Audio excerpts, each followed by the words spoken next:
I'm Dave Greenwood, and this is Overcoming Distractions. If you are an adult with ADHD, a busy professional, an entrepreneur, a high achiever, or just need some strategies to navigate your adult ADHD, you're in the right place. Who am I?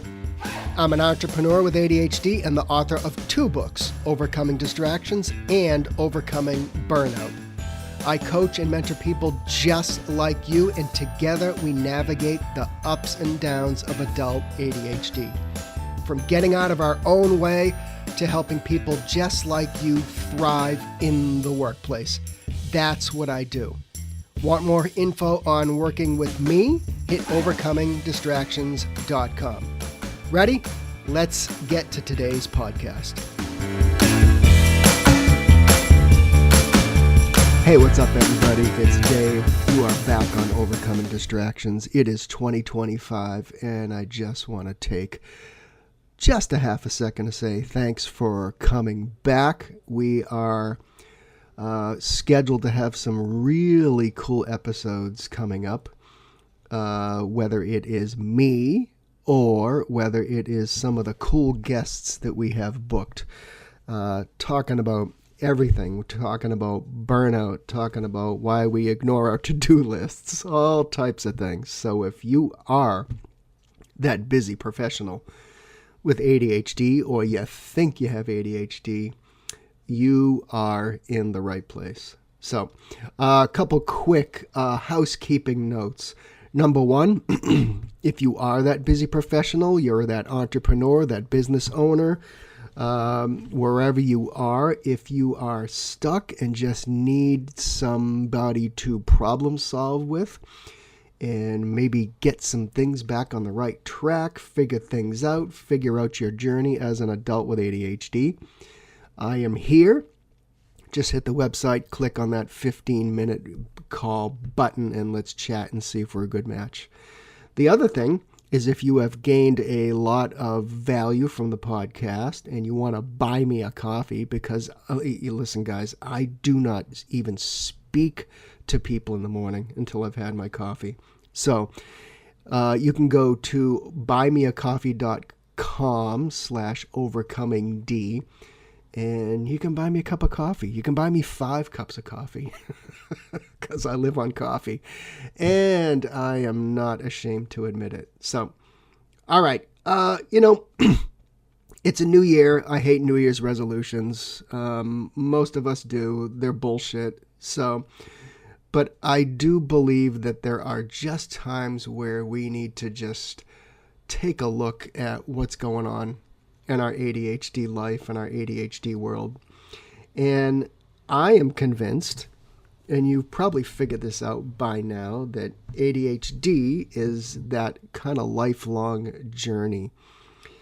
And I don't believe that, it's something that maybe you set up a system and then just forget about it, right? If you're of a certain age, you remember here, at least in the United States, there was a famous infomercial guy, and he sold everything from hair paint and cooking products and everything else. But he had this cooking thing, and the tagline was, and it was huge. It was a huge hit, but it was like, set it and forget it. And that might be good for a crock pot or something like that, or a slow cooker. But it is not good for ADHD. We cannot set up a system and then just forget about it. Life happens, careers happen, our job responsibilities, our business, everything. Our lives change constantly. And I believe that when you are an adult with ADHD, there is a constant reset button in some form. It could be minor tweaks, it could be big changes. And I think we need to analyze what works and what doesn't. I'm a massive, huge advocate of that. Sometimes this can happen month to month, depending on what's going on in your life. Maybe it's reanalyzing how you work every several months. But unless you live a boring life or you hit the lottery and you're just kind of sitting there doing nothing and, you're happy, Circumstances around you are going to change, which is going to cause you to bob and weave, as they say in boxing. So, all that being said, I believe there are some core foundations of being an adult with ADHD and thriving with ADHD. And yes, we might have to reset every now and then, but I think sometimes we lose sight of these basics, which can kind of bring you back to home base, so to speak, and give you some guidance on how to reset. There are a number of changes in my world, both personally, professionally, and it causes me to have to refresh my own memory and take my own advice sometimes. And that's why for this coming year, I'm going to double down on a few basics that I'm going to constantly remind myself of. And I encourage you to not complicate living with ADHD and kind of get back to the basics. There are a number of basics, but today I just wanted to kind of knock out 5 of them that have been on my mind that I think we need to, again, constantly remind ourselves of to kind of, again, just kind of ground us a little bit. So for me, here are 5 ways that I'm getting back to the basics of living and thriving and moving forward as an adult with ADHD. Number 1 is more self-awareness. And I've said this before. I was a new author when I wrote Overcoming Distractions. I will be completely honest with you, is I would write that book again, because one thing I don't think I spent a lot of time on was self-awareness. And that really is a big piece of thriving with adult ADHD. Speaking of books, I recently read the book. It's called The Courage to Be Disliked. I read it twice. Now, some people with ADHD might not like what they hear in this book if you feel like reading it, but I encourage you to either read it or grab it in the audio book form. I did the audio book form because there was a lot of emotion in the book, and it helped me absorb it a lot better. But it's told in story form between a philosopher and a student, and it talks about the teachings of Alfred Adler. He was a psychologist or philosopher back in the 1800s. Now, remove whether you believe in certain philosophies or not for a moment, because I don't think I agreed with everything in the book, but there were some main points that hit me like a brick to the side of the head. And if you ever see these things, like, on social media or these memes or whatever, and you say to yourself, I feel attacked. I mean, I felt attacked listening to certain parts of this book. That's, this book, in my opinion, is there were a lot of things that I was like, holy shit. I'm not going to spoil anything for you. I'm going to leave that up to you to check the book out. But if you could just put your guard down for a little bit, you may just learn a lot about yourself, whether you have ADHD or not. And I know that many people in our ADHD world, we like to stick to certain things when it comes to ADHD, because it has to be 1,000% ADHD related. But I really think there's a lot of lessons in this book if you can, like I said, just kind of put your guard down and absorb it. Some of the things you'll learn about more are what is your responsibility and what is the responsibility of other people around you. There's a certain phrase that Adler came up with. You'll learn more about the fear of judgment. I mean, does that ring a bell to anybody? And you'll learn about why we need to try to live in the present, not the past and not even the future. Live in the now. And it's explained very well in this book. you'll learn a dozen other things about yourself in the book, I'm convinced. Again, you may not agree with everything, but this is one of those books where I felt like the author was living inside my head for a little bit. And again, there may be people out there that don't even agree with Adler's teachings or philosophy at all, as with most of these people through history.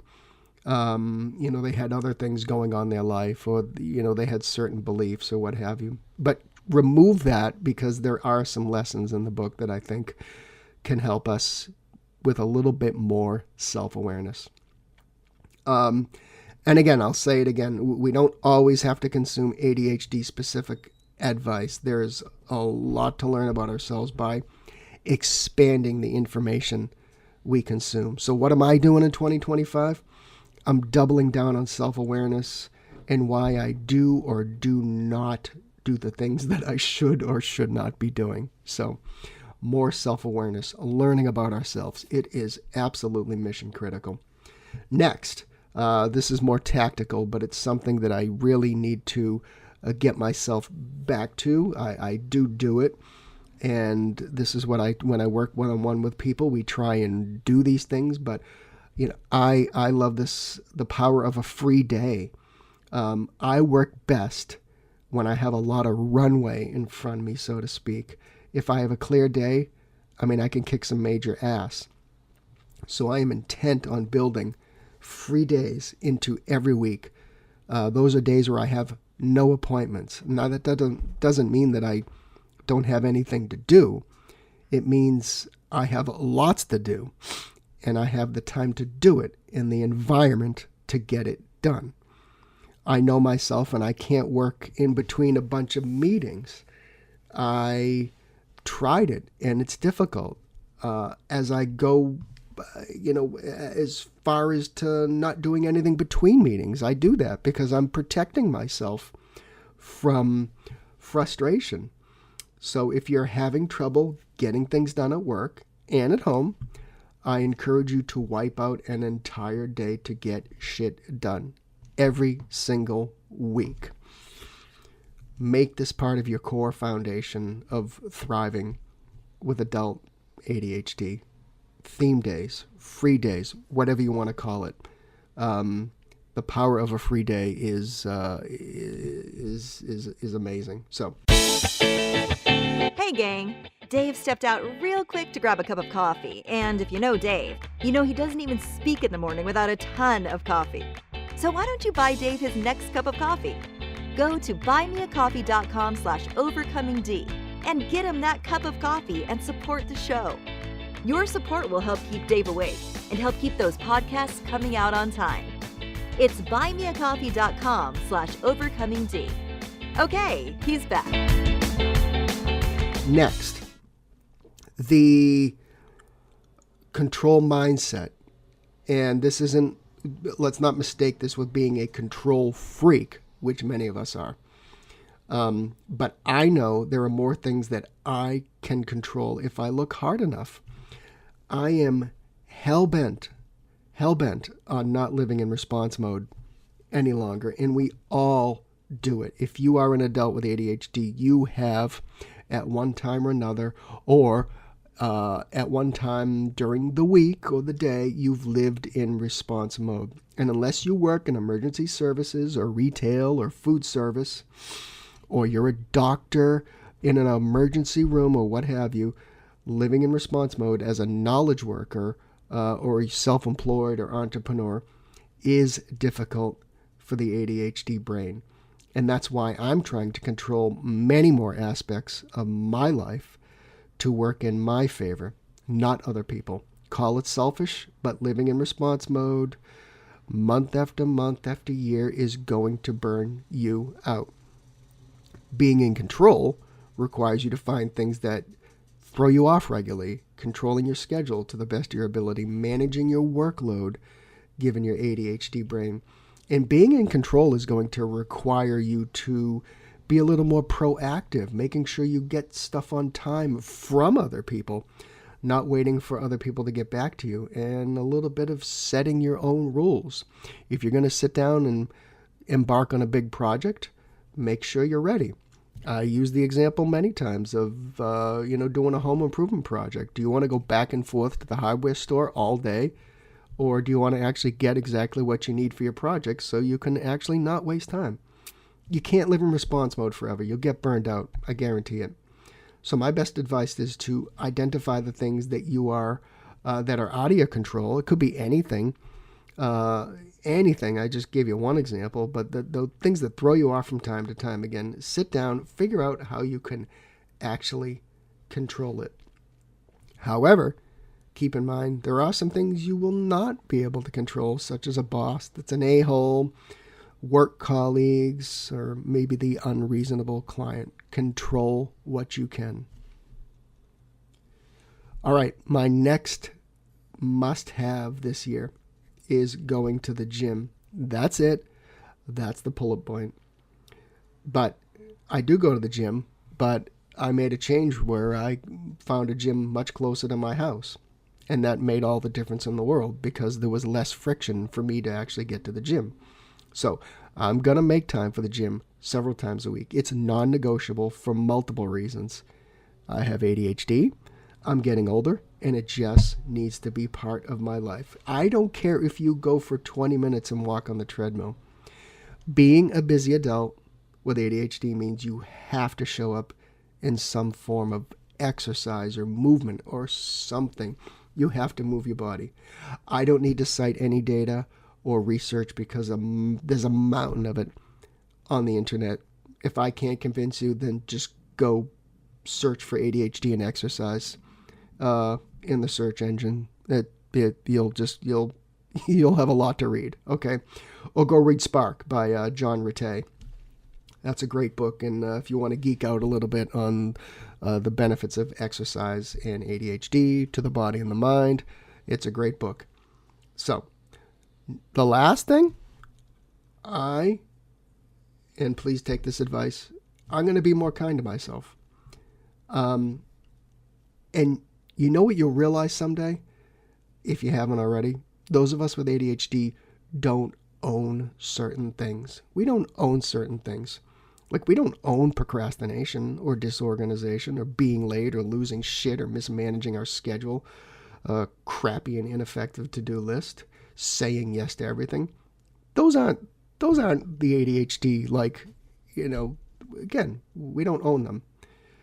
I recently was supposed to have a medical procedure, a little bit of surgery. And guess what? Somebody, even after all the prep that I went through, somebody screwed up the surgical schedule, and I was left hanging that morning, and I never had the procedure. Now, did they have ADHD? I don't know. Could be. I don't know the person. But I want you to understand that just because you procrastinate or just because something's, mismanaged or you're disorganized or whatever, that people without ADHD do the same things. We just might bring it to another level, and it might just get in our way a little more heavily. So those without ADHD do the same things we do. Do we need to get better at the things I've listed? Absolutely. But, we are who we are, and we need to work with our brain and our energy and make sure that you are actually being kind to yourself when things go wrong sometimes. We don't own all the crappy parts of ADHD. I'm not going to walk into a room and forget what I went in there for and then beat myself up about it. So that's who I am. Every now and then that's going to happen. Am I going to try and figure it out and why I do these things? Of course. But feeding ourselves those negative words all the time is not healthy. So a big goal for this coming year is to understand that you need to give yourself some grace and be more kind to yourself and not always just yell at yourself and say, why am I this way? Why am I this way? I'm going to have back Tara Cousineau.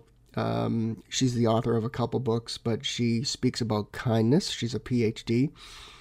She's from Harvard University, and she's going to discuss her new book about perfectionism and being kind to ourselves. So keep your ears and your eyes open for that episode, because she's always got a wealth of information and some awesome advice for those of us, ADHD or not. All right, people, happy 2025. I'm excited about this year. If, again, you want to meet one-on-one with me, you need somebody by your side, whether it's to figure stuff out, whether it's the basics, the mechanics of ADHD, you need somebody to mentor you, you're that busy professional, you're an entrepreneur, you're whatever, just go to overcomingdistractions.com. Go right on the homepage, click that button that books a 15-minute Zoom meeting with me, and let's see if we are a good fit for each other. And let's see if we can solve some problems together. All right, people. Catch you next time.